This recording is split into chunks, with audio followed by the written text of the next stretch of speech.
April 6th, 1453. Before dawn, the ground begins to shake. A sound like thunder rolls across the walls of Constantinople, but the sky is clear. This isn't a storm, it's a cannon, the largest cannon ever built, and it's about to end an empire that had stood for over 1,000 years. This is the story of the battle that changed Asia forever. For more than 11 centuries, Constantinople had been untouchable. Its walls were legendary, 40 feet high, triple-layered, studded with towers. The Theodosian Walls were the most advanced fortifications humanity had ever created. Persians couldn't break them. Arabs besieged the city for years and failed. Even Genghis Khan's descendants never dared to try. The city sat at the most valuable piece of real estate on Earth, the narrow strait connecting the Black Sea to the Mediterranean, the bridge between Europe and Asia. Every trade route passed through Constantinople. Silk from China, spices from India, gold from Africa. Control this city, and you control the world's wealth. But by 1450, the Byzantine Empire was dying. Once it had ruled the entire Mediterranean, now it was reduced to little more than the city itself. The population had collapsed from 400,000 to barely 50,000. The treasury was empty. And surrounding Constantinople on all sides was a rising power that wanted it more than anything, the Ottoman Empire. In 1451, a 19-year-old sultan took the Ottoman throne. His name was Mehmed II, and he had been obsessed with Constantinople since childhood. His father had failed to take it. His grandfather had failed. But Mehmed was different. He was brilliant, ruthless, and he understood something his predecessors hadn't. The age of impregnable walls was about to end. Mehmed began his preparation immediately. First, he built a massive fortress called Rumeli Hisari on the Bosphorus Strait, cutting off Constantinople's supply lines from the Black Sea. The Byzantines protested. Mehmed executed their ambassadors. The message was clear. This time, there would be no negotiation. Then came the weapon that would change warfare forever. A Hungarian engineer named Orban approached Mehmed with an offer. He could build cannons, giant bronze cannons capable of smashing through any wall. The Byzantine emperor had rejected Orban because he couldn't afford him. Mehmed gave him unlimited resources. What Orban created was monstrous. The largest cannon was 27 feet long, weighed over 30,000 pounds, and could fire a 1,200-pound stone ball over a mile. It required 200 men and 60 oxen just to move it.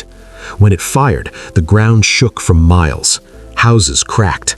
People said it sounded like the end of the world. For the first time in history, gunpowder was about to challenge medieval fortifications, and everyone knew it. Inside Constantinople, Emperor Constantine XI faced an impossible situation. He had maybe 7,000 defenders, a mix of Byzantine soldiers, Greek citizens, Italian mercenaries, and a few hundred volunteers from across Europe. Against them stood an Ottoman army of somewhere between 80,000 and 100,000 men. Constantine sent desperate letters to Christian Europe begging for help. The Pope promised aid if Constantine would unite the Orthodox and Catholic churches. Constantine agreed, but it was a poison pill.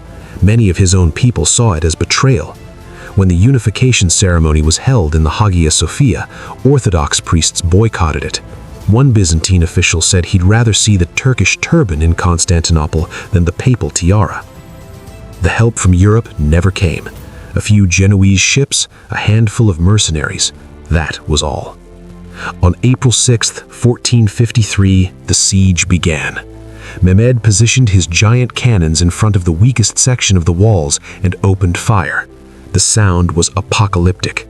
Stone that had stood for 1,000 years exploded into dust. Each shot created craters in the wall. Entire sections crumbled. But every night, the defenders rebuilt.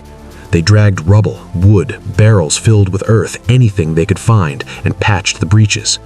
Old men worked alongside soldiers. Priests carried stones. It became a race between Ottoman cannons by day and Byzantine desperation by night. Constantine himself walked the walls every evening, encouraging his men. He knew they couldn't hold forever, but he refused to abandon his city. Mehmed tried every tactic. He sent miners to tunnel under the walls. The Byzantines countermined and collapsed the tunnels. He built siege towers. Greek fire, the Byzantine secret weapon, burned them to ash. He launched assault after assault. Each one was repelled with heavy losses. Then Mehmed pulled off something extraordinary. Constantinople's harbor, the Golden Horn, was protected by a massive chain stretched across its entrance. Byzantine and Genoese ships controlled the water, keeping Ottoman vessels out. So Mehmed did the impossible. He transported his ships overland.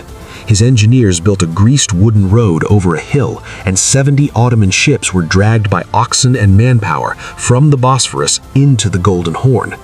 The defenders woke up one morning to find enemy warships inside their supposedly secure harbor. Morale shattered. As weeks passed, conditions inside the city became desperate. Food ran low. Hope faded. Religious processions filled the streets as citizens prayed for divine intervention. Ancient prophecies circulated. Some said Constantinople would fall only when the moon darkened. On May 22nd, a lunar eclipse appeared over the city. To many, it was a sign. The city's divine protection was gone. Mehmed sensed the moment had come. He declared that one final massive assault would be launched at dawn on May 29th. He gave his troops permission to loot the city for 3 days if they succeeded. His janissaries, the elite slave soldiers at the heart of his army, sharpened their blades.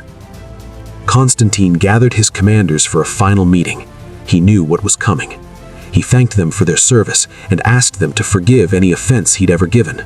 Some sources say he wept. Then he went to pray at the Hagia Sophia, the greatest church in Christendom, for the last time. At 1:30 in the morning on May 29th, the assault began. First came the Bashi Bazouks, irregular troops, poorly armed, sent in waves to exhaust the defenders.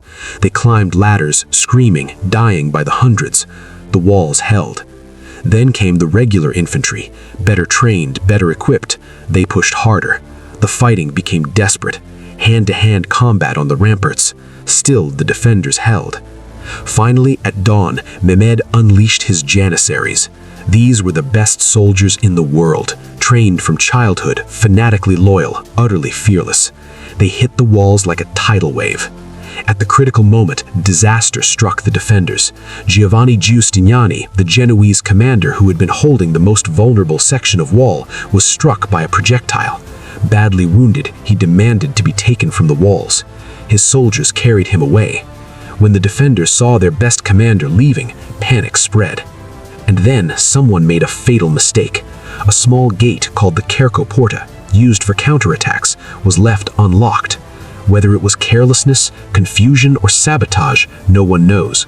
But Ottoman soldiers found it. They poured through. Within minutes, Turkish flags appeared on the walls. The defenders saw them and began to flee. The walls, unbreached for 1,000 years, had finally fallen. Constantine XI made his choice. He threw off his imperial regalia so he wouldn't be recognized, drew his sword, and charged into the battle. According to legend, his last words were, "The city is fallen, but I still live." His body was never found. The last Roman emperor died like a common soldier, sword in hand, somewhere in the chaos of that terrible morning. By noon, it was over. Ottoman soldiers flooded through the city. For 3 days, Mehmed had promised them they could take whatever they wanted.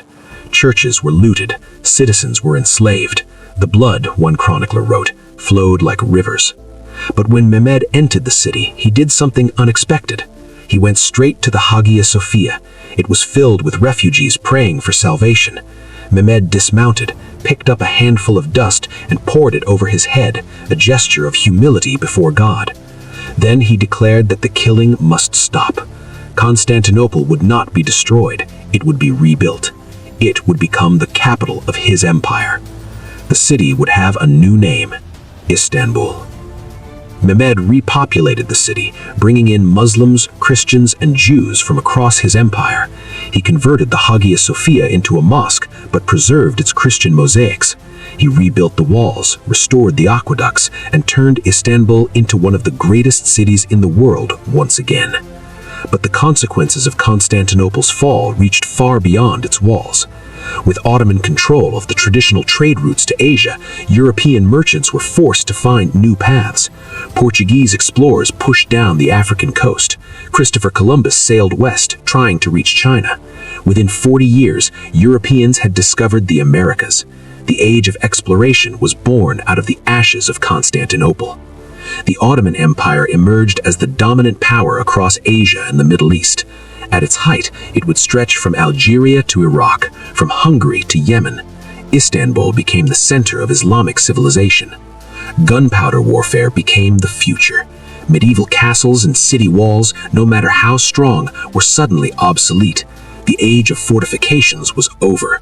A new kind of warfare had begun. And perhaps most importantly, Greek scholars fled the fallen city, carrying ancient manuscripts to Italy. These texts helped spark the Renaissance.